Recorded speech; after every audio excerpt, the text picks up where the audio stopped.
দেখিলেইতো কিবা চম্বলৰ ডকাইত টাইপৰ অলপ গুণ্ডা নিচিনা নালাগে জানো? তেওঁ নিচিনা মুখ বেকা কৰি কৰি কথা কোৱা কোনোবা মন্ত্ৰী আছে নেকি? মান নকৰিবলৈ, অপদস্থ নকৰিবলৈ আমি সকীয়াই দিছোঁ। মন্ত্ৰিত্বৰ সোৱাদ লাগিছে, গতিকে ক্ষমতাই মূৰত ধৰিছে, ক'ব নোৱাৰা হৈ উৰি আছে। এতিয়া মহা বিপদত পৰিছে বিজেপি সকল, যিহেতু বিজেপিৰ মন্ত্ৰী জয়ন্ত মল্ল বৰুৱাই যি সাংবাদিকসকলক বেয়া ব্যৱহাৰ কৰিলে, তলৰ শ্ৰেণী বুলি ক'লে, এতিয়া প্ৰতিবাদত নামি পৰিছে সকলো সাংবাদিক, জ্যেষ্ঠ সাংবাদিকসকল। তাৰ ফলত বিপদ আহি পৰিছে মুখ্যমন্ত্ৰী হিমন্ত বিশ্ব শৰ্মা চৰকাৰ অৰ্থাৎ বিজেপিলৈ। আহকচোন ৰাইজ, কোনজন সাংবাদিকে কেনেধৰণে প্ৰতিক্ৰিয়া কৰিছে, কি সকিয়নি দিছে মুখ্যমন্ত্ৰী হিমন্ত বিশ্ব শৰ্মা চৰকাৰলৈ, তাৰে ভিডিঅ'টো মই আপোনালোকৰ মাজলৈ লৈ আনিছোঁ। আমি দেখি আহিছোঁ যোৱাকালিটো লেটেষ্ট ইনষ্টেণ্ট হয়, য'ত এজন দায়িত্বশীল মন্ত্ৰীয়ে খুব অপমানসূচক এটা মন্তব্য কৰিছে যে তলৰ শ্ৰেণীৰ মানুহৰ লগত মই কথা নাপাতোঁ। তাৰ আগতে আমি দেখিছিলোঁ যোৱা সপ্তাহত বেলেগ আন এজন সাংসদ, বিৰোধী পক্ষৰ সাংসদে তেওঁ কৈছে যে আপোনালোকে প্ৰশ্ন বাৰে বাৰে কেলে কৰিব। সেই ধৰণৰ মানে আমাৰ সাংবাদিক মেলত আমি যাওঁ যে দুটা ঘটনাই কৈছোঁ, যিকোনো দলৰ হ'ব পাৰে, এজন শাসকৰ পক্ষৰ হয়, এজন বিৰোধী পক্ষৰ হয়। তেওঁলোকে আমাক সংবাদ মেলত নিমন্ত্ৰণ কৰিছিল কাৰণে গৈছিলোঁ, আৰু আমাৰ অধিকাৰ হ'ল আমি প্ৰশ্ন কৰোঁ। আমাৰ হয় নহয়, আমি সমাজৰ হৈ প্ৰশ্ন কৰোঁ। প্ৰশ্নটো তেওঁ উত্তৰ নিদিব পাৰে, তেওঁ দিগদাৰী পাইছে, তেওঁ যে নাই মই এইটো হয়তো ন' কমেণ্টছ ক'ব পাৰে, সেই ধৰণৰ ক'ব পাৰে। কিন্তু কোনো মন্ত্ৰী, কোনো বিধায়ক, কোনো বিষয়াৰ কাৰো অধিকাৰ নাই যে সাংবাদিক এজনক তলৰ শ্ৰেণীৰ মানুহ ক'ব বা আপুনি কেলে প্ৰশ্ন কৰিব সেইটোৰ ওপৰত প্ৰশ্ন কৰিব। কিন্তু এইটো তোমাৰ ফৰ গ্ৰাণ্টেড নহয় যে যোনে যি ইচ্ছা কৰিব আমি শুনি থাকিম, আমি অপমান শুনি থাকিম, সেইটো নহয়। আমি কাম কৰিবলৈ আপোনাক আমি সন্মান সহকাৰে আপোনাক মৰ্যাদা দিছোঁ, আপুনি জনপ্ৰতিনিধি হয়, সেইটো মৰ্যাদা ৰাখিব, আৰু আমাকো আমাৰ মৰ্যাদা দি কাম কৰিবলৈ সুযোগ দিব। না, প্ৰথম কথা হৈছে সাংবাদিকক ৰাজনীতিকে গালি পৰাটো এতিয়া এটা ফেশ্বনত পৰিণত হৈছে। যেতিয়া তেওঁলোকৰ অসুবিধা হয়, তেওঁলোকক অসুবিধাজনক প্ৰশ্ন কৰা হয়, লগে লগে তেওঁলোকে সংবাদ মাধ্যমক আক্ৰমণৰ লক্ষ্য কৰি লয়। জয়ন্ত মল্ল বৰুৱাই শেহতীয়াভাৱে যি মন্তব্য কৰিছে সেই নিঃসন্দেহে অত্যন্ত গৰিহণাযোগ্য, ধিক্কাৰ দিছে এনেকুৱা মন্তব্যৰ কাৰণে। আৰু আমি আশা ৰাখিম যে অকল তেওঁ বুলি নহয়, তেওঁ এজন এটা উদাহৰণ, আৰু তাৰ পূৰ্বেও কংগ্ৰেছ দলৰ এজন সাংসদেও এই আমাৰ সাংবাদিকক অপমানজনক মন্তব্য কৰিছে বা অসুবিধাজনক প্ৰশ্ন কৰাৰ কাৰণে তেওঁলোকে আপত্তি কৰিছে। আশা কৰিছোঁ আচলতে আমাৰ সাংবাদিকসকল বা আমাৰ সাংবাদিক সমাজ ঐক্যবদ্ধ নোহোৱাৰ হয়তো তেওঁলোকে সুবিধা লৈছে। গতিকে মই ভাবোঁ যে এনেকুৱা ঘটনা যদি আৰু পুনৰ তেওঁলোকে কৰে, আচলতে তেওঁলোকক আমি মানে বৰ্জনৰ নিচিনা এটা সিদ্ধান্ত হ'ব পাৰে, কিন্তু সেইটো অলপমান টাইম লাগিব, আৰু অলপমান তেওঁলোকে যদি এনেকুৱা পদক্ষেপ লয় আমি বৰ্জনৰ দৰে সিদ্ধান্ত ল'ব লাগিব। কিন্তু মই ভাবোঁ যে এই ঘটনা নিতান্তই গৰিহণাযোগ্য আৰু ধিক্কাৰজনক, আৰু মই তেওঁলোকক এইটো আশা কৰিম যে তেওঁ বিশেষকৈ জয়ন্ত মল্ল বৰুৱাই আৰু কংগ্ৰেছ সাংসদ প্ৰদ্যুৎ বৰদলৈ তেওঁলোকে শীঘ্ৰে ক্ষমা খোজক সাংবাদিক সমাজৰ ওচৰত তেওঁলোকৰ এই কটু মন্তব্যৰ কাৰণে। অসম চৰকাৰৰ মন্ত্ৰী জয়ন্ত মল্ল বৰুৱাই সাংবাদিকসকলক উদ্দেশ্য কৰি যি ধৰণৰ অপমানসূচক মন্তব্য কৰিছে, এই কথাক আমি তীব্ৰ ভাষাৰে গৰিহণা দিছোঁ। এগৰাকী কোৱাও কোৱা, হাজাৰগৰাকী কোৱাও কোৱা, সাংবাদিকসকলৰ এই প্ৰতিবাদৰ আমিও অংশীদাৰ হৈছোঁ। আৰু ভৱিষ্যত সময়ত কোনো মন্ত্ৰীয়ে হওক, বিধায়কে হওক, কোনো ৰাজনৈতিক দলৰ নেতাই হওক, সাংবাদিকসকলক এই ধৰণে অপমান নকৰিবলৈ, অপদস্থ নকৰিবলৈ আমি সকীয়াই দিছোঁ। কিবা তেওঁক দেখিলেইতো কিবা চম্বলৰ ডকাইত টাইপৰ অলপ গুণ্ডা নিচিনা নালাগে জানো? মই ভাবোঁ যে জয়ন্ত মল্ল বৰুৱাহঁতৰ নিচিনা মানুহৰ ধুবাই যেতিয়া নতুনকৈ নীল দিবলৈ শিকে, তেতিয়া নীলৰ পৰিমাণটো বেছি হয়। গতিকে তেওঁ নতুনকৈ মন্ত্ৰীৰ সোৱাদ পাইছেতো, গতিকে তেওঁ অহংকাৰে মূৰত ধৰিছে। নতুনকৈ মন্ত্ৰিত্বৰ সোৱাদ লাগিছে, গতিকে ক্ষমতাই মূৰত ধৰিছে, ক'ব নোৱাৰা হৈ উৰি আছে।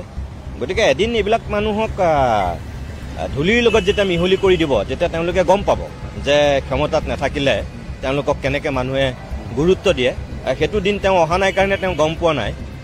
মই কি বুলি ক'ম যে ভগৱানে তেওঁলোকক সুমতি দিয়ক। জয়ন্ত মল্ল বৰুৱাৰ যদি স্মৃতি শক্তি ঠিকে আছে, এই ডেভিড আৰু গুলিয়াথৰ সাধুটোলৈ মনত পেলালেই হ'ল। তেওঁ নিচিনা মুখ বেকা কৰি কৰি কথা কোৱা কোনোবা মন্ত্ৰী আছে নেকি? তেওঁ যিটো শাৰীৰিক অৱয়ব, যিটো তেওঁ বডি লেংগুৱেজ, সেইটো দেখিলেই মানুহ দেখোন বিৰক্ত হৈ যায়।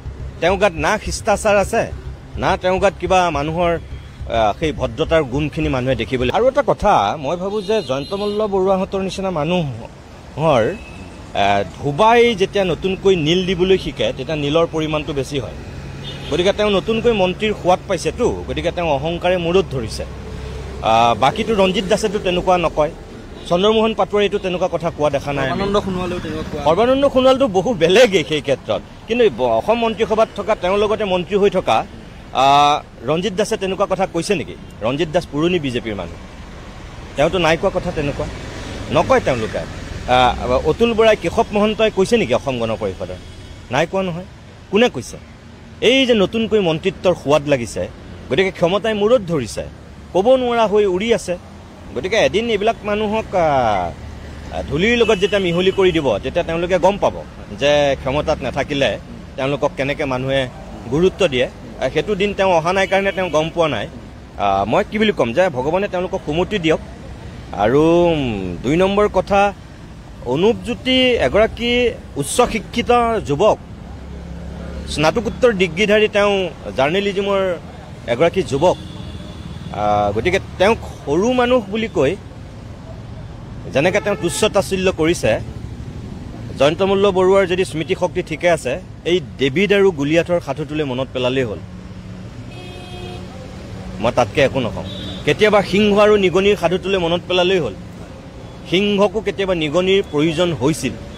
গতিকে জয়ন্ত মল্ল বৰুৱাই ভাবি ল'ব নালাগে যে জীৱনত যদি তেওঁ নিজে সিংহ বুলি ভাবিছে, তেওঁৰ কাৰণে নিগনিৰ কোনোদিন প্ৰয়োজন নাই, তেনেহ'লে তেওঁ মূৰ্খৰ স্বৰ্গত বাস কৰিছে। তেওঁলোকৰ এটা এটা বিভাগ থাকে প্ৰত্যেকজন মন্ত্ৰীৰ, আৰু সাংবাদিকৰ সহায় অবিহনে তাৰমানে জনতাৰ মাজলৈ কামবিলাক নিমদুৱাইব, আৰু সেই সাংবাদিকক আমন্ত্ৰণ জনাই তেওঁ নিজেই সংবাদমেল দিয়ে, আকৌ সেই সাংবাদিককে আকৌ আক্ৰমণ, তুচ্ছ তাচ্ছিল্য।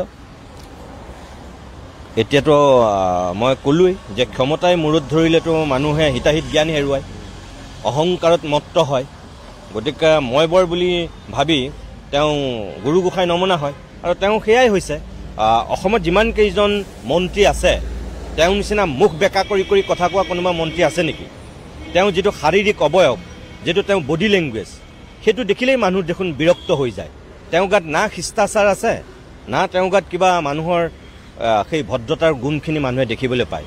কিবা প্ৰথম কথা হ'ল যে শেহতীয়াকৈ আমাৰ সংবাদ মাধ্যমৰ ওপৰত যিটো আক্ৰমণ চলিছে, সাংবাদিকৰ ওপৰত যেনেধৰণৰ মন্তব্য কৰা হৈছে, মই তাৰ তীব্ৰ গৰিহণা দিছোঁ। আৰু যদি চৰকাৰৰ বৰমূৰীয়াসকলেই যদি সংবাদ মাধ্যমক তেনেকৈ ৰাজহুৱাকৈ তুচ্ছ তাচ্ছিল্য কৰে, তেতিয়াহ'লে আৰু কিবা বাকী থাকিব নেকি?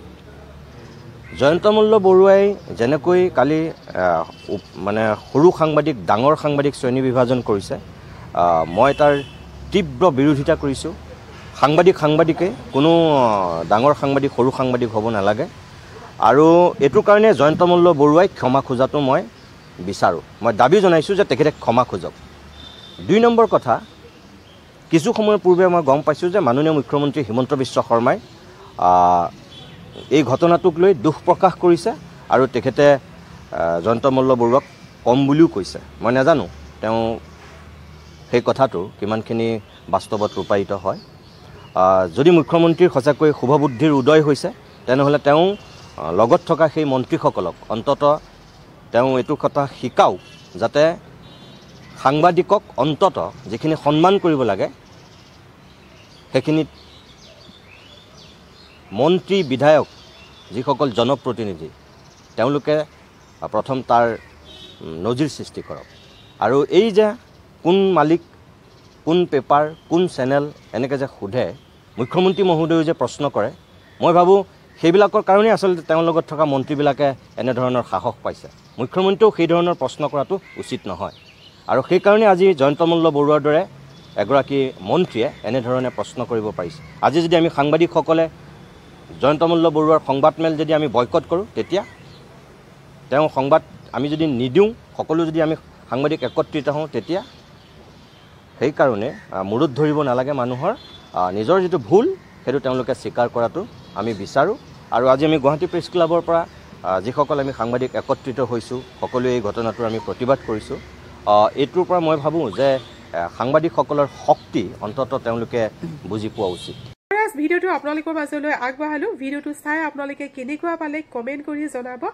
আৰু মই যিহেতু এনেকুৱা ধৰণৰ ভিডিঅ' আপোনালোকৰ মাজলৈ আগবঢ়াম, যিহেতু আপোনালোকে সকলোৱে গম পাইছে সংবাদ মেলত মন্ত্ৰী জয়ন্তমল্ল বৰুৱাই যি ব্যৱহাৰ কৰিলে সাংবাদিকসকল সকলোৱে প্ৰতিবাদত নামি পৰিল আৰু লগতে হিমন্ত বিশ্ব শৰ্মা চৰকাৰক সকিয়নি দিছে এনেকৈ যদি মন্ত্ৰীসকলক মানে সাংবাদিকসকলক মন্ত্ৰীসকলে বেয়া ব্যৱহাৰ কৰে তেন্তে ইয়াতকৈ বেছি পৰিস্থিতি ভয়ংকৰ হ'ব এনেধৰণে সকিয়নি দিছে আৰু সেয়েহে মই এই ভিডিঅ'টো আপোনালোকৰ মাজলৈ আগবঢ়ালোঁ মই যিহেতু এনেকুৱা ধৰণৰ ভিডিঅ' আপোনালোকৰ মাজলৈ আগবঢ়াম তো ভাবিলোঁ এই ভিডিঅ'টো মই আপোনালোকৰ মাজলৈ আগবঢ়াম তো ভিডিঅ'টো চাই কেনেকুৱা লাগিলে কমেণ্ট কৰি জনাব প্ৰথমবাৰ যদি চেনেললৈ আহিছে চেনেলটো ছাবস্ক্ৰাইব কৰি ৰাখিব আজি ভিডিঅ'টো এটা সামৰণি মাৰিছোঁ আজিলৈ বাই বাই